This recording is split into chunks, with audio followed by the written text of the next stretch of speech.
BrownBag sessions where we bring in sometimes close, sometimes far, people that can inspire us, can educate us, can help us improve our game, right?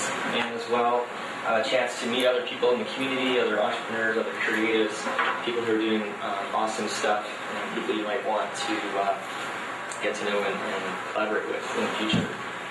So, all right. So we good? Ready? You guys want to say something? We'll see if we can hear you. Testing. Hi, guys. All right, guys. Ready to jump in? Sure. Okay. So we got about half an hour or so to dive in. All right. So Gene in Gangplank, and maybe some examples of that stand out for you. Attributes of Gangplank. Just kind of paint us a picture of what it's like to be, what actually looks like. You know, kind of what's the environment like, and okay. What are some we're stories going to give you a tour. Kind of Here's one good way to do it. yeah. We're not Nice. Woo! Yeah. All right, we're going to go out in the main room. I like it. This is 9 a.m. So this is the main collaborative space where Gangplank works. So you'll see that James's team, they're all sleeping right now, but this is where they work, or they're probably actually working in the back. Other main come on a table in the back here. They're more collaborative or open hot desks and space where individuals can work and set up. And we're also out on Arizona Avenue, which is the main drive for Chandler, Arizona. I'm actually going to take you outside. Hopefully the Wi-Fi holds up. Yeah. Wondering.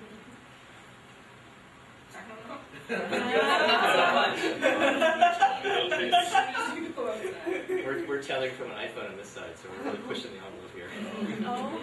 The Wi-Fi in this building is pretty bad. Yeah, we lost We lost it?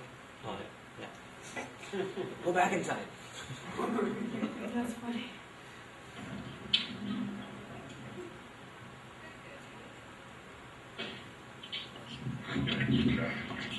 We pushed those. We were testing the Wi-Fi there. I think we dropped it at some point. Yeah, we can verify that. Yeah, so really just like a really open. I've actually been in that space. It's really open. It's designed for openness. It's designed to maximize the opportunities for collaboration, both informally and formally. Yep, that's a great point. You know, there's a lot of collisions that happen every day. Like, you can't not go get a drink, go to the bathroom, do anything without running into other people. And so that's a very intentional thing. I don't know if you've read up or heard about the story of how Pixar was laid out, but their headquarters were designed where the bathrooms and common space were in the middle and everything else was pushed to the side so that it would force people to intermingle and collaborate. And while it wasn't intentional, we have a similar layout and structure that works in the same way, so it's been a good thing. So for example, the meeting rooms in this space are actually designed so that they're not soundproof. You have to overhear other people and tell what's going on. And that can be frustrating sometimes until you get used to it. It can even be frustrating sometimes when you are used to it. But it creates these accidental collisions where, I mean, there's someone in the next room listening to us talk right now. They may hear something, they come chime in, and that stuff happens all the time. There was actually a recent article in the Harvard Business Review that talked about how simply by creating a shared break time, productivity in the company went up by like 10%. So having those people together really does create a difference. So I've got no questions I can throw at him, but what do you guys want to ask? Give us a story of when you first collaborated. So street. I'll take part of that. Actually, the first time we collaborated was more on a social and business side than it was like on a specific project. So before there was Gangplank, there was this group of people that went to lunch and it was called the Phoenix Skulls. And the idea was it was just business owners getting together, discussing the different needs of their agencies in Phoenix. And by collaborating and sharing ideas at a business level, not at a creative project level, that round table of people at that lunch largely formed the initial core of founding Gangplank members. As far as projects, I think sometimes it's just a matter of, hey, this is what I'm working on. Hey, James, what do you think? Or, hey, here's the crazy standard solution the client wanted, but here's how I'm trying to push them. What do you think? James will give me feedback. Yeah, a lot of times we're just bouncing ideas off each other, and a lot of times it's on the business side too. So, I mean, I know that if I have some oddball client that's not paying or something like that, Ward's probably had a similar experience. I go talk to him, and so we just talk back and forth about some of the business side of it also. That it's just good to get that perspective. I mean, when you're trying to run a business, whether you're freelancing or you're an agency owner, you actually have really little exposure to role models for how to do that. And so in a place like this, if I need to talk to a CEO, there's half a dozen or a dozen CEOs in this building that I can go just walk up to and ask them a question and get good information. As far as creative collaboration, I think the most recognizable example of that is probably the Gangplank brand itself.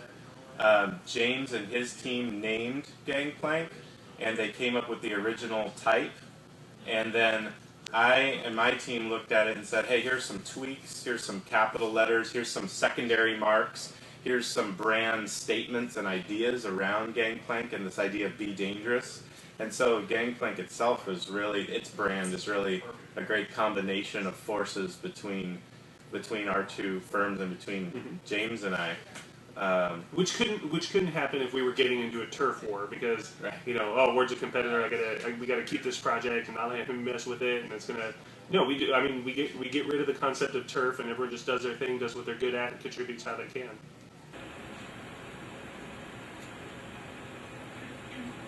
You guys went and pitched at the same time, I think, right, Jerry? Was it? Yeah, you guys pitched at the same time. How did you decide to go in and pitch at the same time, and what was that like? I think it was probably just because it was easier. I mean, we had one client that was a local client, and they kind of came to both of us because we were sort of the two noteworthy firms in the area, and we just kind of talked about it and realized, if I respond to this RFP, I got to go through a whole process, and if you do, you got to go through the whole process. Wouldn't it be easier if we just cut that in half, went in together on it, and split it up? And that actually worked out really well. It was a very, very natural fit, and seemed very natural for us to do that.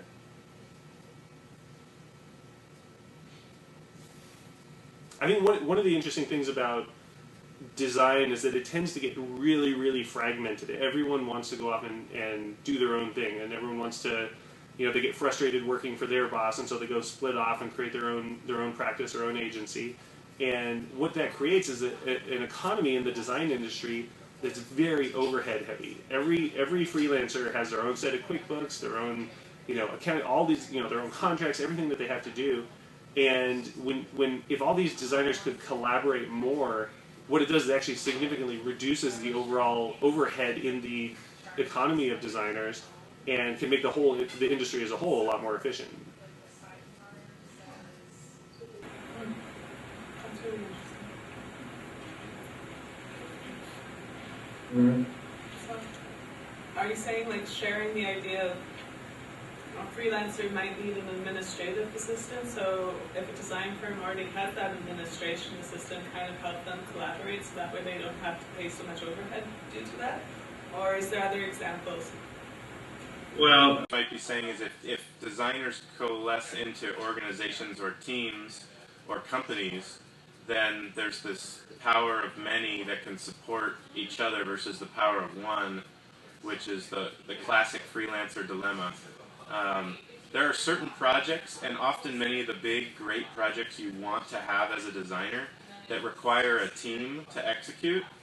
I mean, that's one of the reasons why I did both freelance and then why I formed Draw Backwards is I knew it took a team. I know that I can't do it all or even be the best at everything, and we have to find a team of people that are amazing and work together. And that allows that amazing designer to focus on design while me or whoever I have in administration or bookkeeping handle those things so they can focus on design.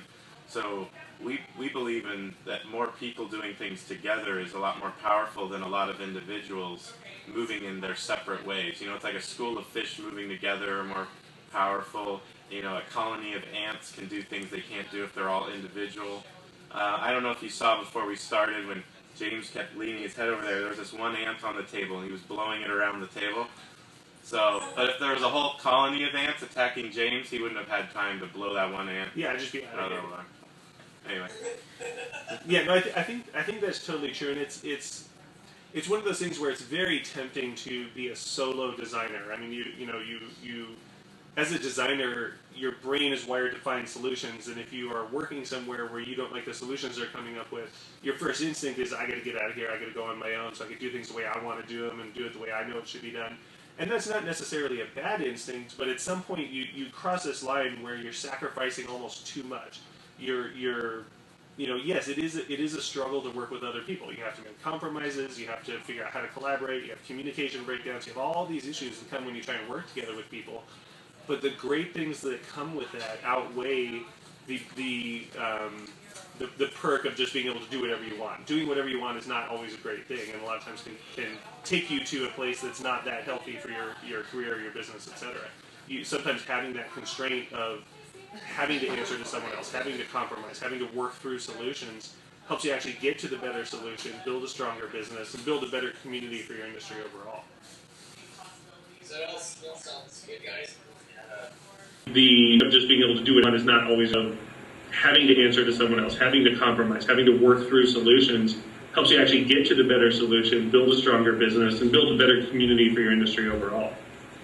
So it all sounds good, guys. I mean, and at a explanational level, it jives. So why isn't it happening more, and how is Gangplank playing a role in making it happen more? Why doesn't it happen more? Why doesn't this kind of collaborate? I think because it's counterintuitive. I mean, the way that we're taught, that sort of the pop culture view of business is that we should be competing. I mean, I should hold Ward at arm's length, not let him see any of the secrets of what we're doing, not show any weakness, keep all the projects to ourselves, etc. And what that does is it creates a really toxic industry, but nobody's teaching us any better. I mean, business schools are barely teaching this, let alone, most designers aren't going to business school. Most small businesses aren't doing that. They're craftsmen in something, they're technicians at something, and they build a business around that. So essentially, it's counterintuitive to our superficial instincts that we sort of learn through pop culture and watching movies about business and stuff. Yeah, I mean, and you can look at, there are case studies, it's just hard to find them. But if you were to look at, let's like rewind back to like the 70s.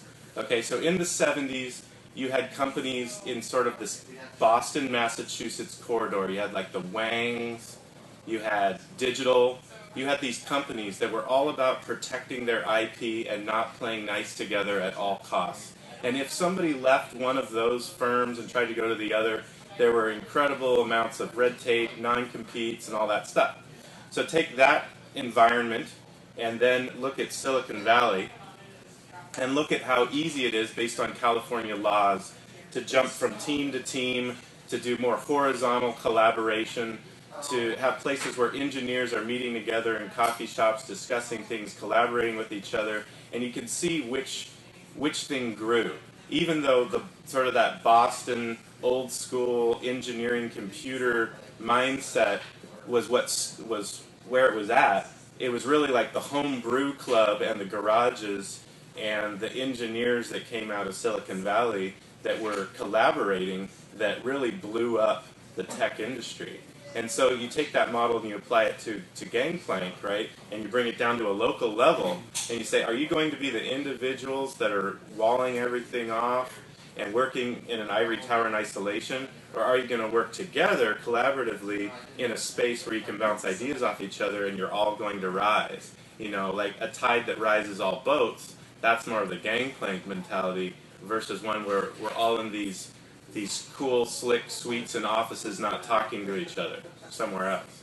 And some of you may be familiar with the concept of like a literary salon where you know, in 1700s, 1800s. You hear about this group of people, and it's full of just famous authors and famous painters and people who created real masterpieces of art in various media. And you wonder, how did they collect all those people together? How did they get, you know, this famous author and this famous painter? How did they get them all together in one room? And the truth is, they probably weren't famous at the time. It was getting them together in the room that made that great work happen. That's where that stuff comes from. You put great minds and collaborative minds together, and all kinds of things pop out of it from great directions.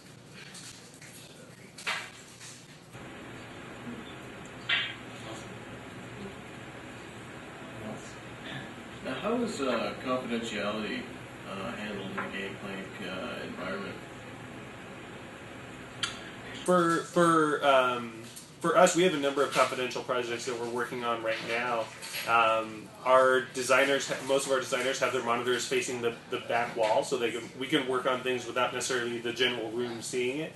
And we use a lot of code names for projects that we can't be talking about. Historically, it's always been a problem for us. We actually usually work in a back workroom versus in the open space because a lot of our projects are under NDA. There are other projects that aren't, that I freely, you know, can show and talk and collaborate with. So obviously you have to pick your battles. But I will say that there's just general creative thought and ideas in general, without getting too specific, that can always be shared. And so you just have to know how to strike that balance. We're actually getting better at it. We've actually created new sketchbooks for our team that are just for certain projects that are actually, you know, once paid for, the property of the client. And so we keep those separate sketchbooks for all this intellectual property that they own once we finish a project. And we do that just to protect, you know, confidentiality and IP, but it also helps us have a physical artifact there to know that, okay, when we're working on this, we need to do it in this way and keep it private. And it's just a discipline that we have, and that's something that's actually required of us. So. And for us, the confidentiality typically applies mostly to client projects. That we take that seriously. So if a client needs something to be confidential, we will keep it confidential. In terms of internal stuff and our own intellectual property and our own trade secrets and processes and methodologies and all that stuff, we just don't care. We'll give everything away. I'll tell you guys whatever you want to know about what we're doing, and it actually takes a lot of workload off us of trying to keep all this stuff secret that really doesn't need to be, because it doesn't matter. I mean, it's not going to hurt our business one bit if you know the details of how we do things. Yeah, and it's always, you know, that's actually a good point, because, you know, if you look at like Penn and Teller, I mean, they'll even do the ball trick with transparent cups because it happens so fast, and the technique is so strong that it still looks like magic. And so, you know, talking about process, I mean, that's fine to reveal that, because we're always evolving it and moving it, and what you see today isn't probably what we're doing tomorrow. And so if someone wants to play copy and catch up, that's fine, but we're just trying to share best practices so we can all get better. It's not really about, oh, I've got a cool way of sliding my projects across the sheet that's 0.1% better than the way James uses his sticky notes. I'd rather just be like, hey, I like your sticky note idea, here's how we're doing this. Or, hey, we're still using Basecamp, we haven't found anything better. Or actually, James and I were both testing Asana, which is another project management app, and it's really cool, and we have a client that uses it, and the problem is that you can't get this global view of all projects across everything easily. There's probably some way to customize it, but it's just not worth it. So we're using Basecamp still. James is using his sticky note wall, and we finally got rid of Basecamp, so we're very happy.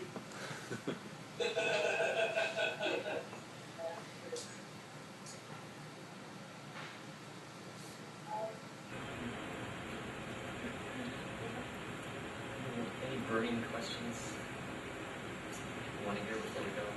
Time for maybe one more. I've got a question about kind of the business model there. You mentioned you don't pay rent. Who owns the building or pays the bill? So, in a nutshell, the way that it works is that Gangplank is a 501(c) nonprofit, which if you're in Canada may not make sense, but it's basically a kind of nonprofit. And because of the services that we offer, so for example, there's a BrownBag education program which you guys are participating in right now. There's a mentoring program. There are a lot of services that are offered for free to the public. A number of those fulfill RFPs from the city of Chandler for economic development, for business education, for all those things. And so we use the revenue that those provide to cover just the basic expenses. So that helps cover the lease on the building and a couple other things. Apart from that, a lot of it's just out of pocket, or it's just volunteer driven. So I mean, if you want to see something, you go get it and install it, or if something's dirty, you clean it up. And so it's sort of a co-op in that sense. So we have enough just from the services that Gangplank offers as a whole to cover the core, and then the people just sort of bring up the rest of it. So we needed better internet infrastructure, and we all just said, okay, if we chip in this amount each, we're going to have better internet. So we just did it. We needed chairs. People just started buying chairs. Mm-hmm. You just do what you need to do. All right, guys. Well, it's been it's been pretty stimulating, pretty inspiring. Thanks for answering a lot of really important questions, and no problem. Anytime. Here. Thanks for hanging out with us. Yeah. Have a good one, guys.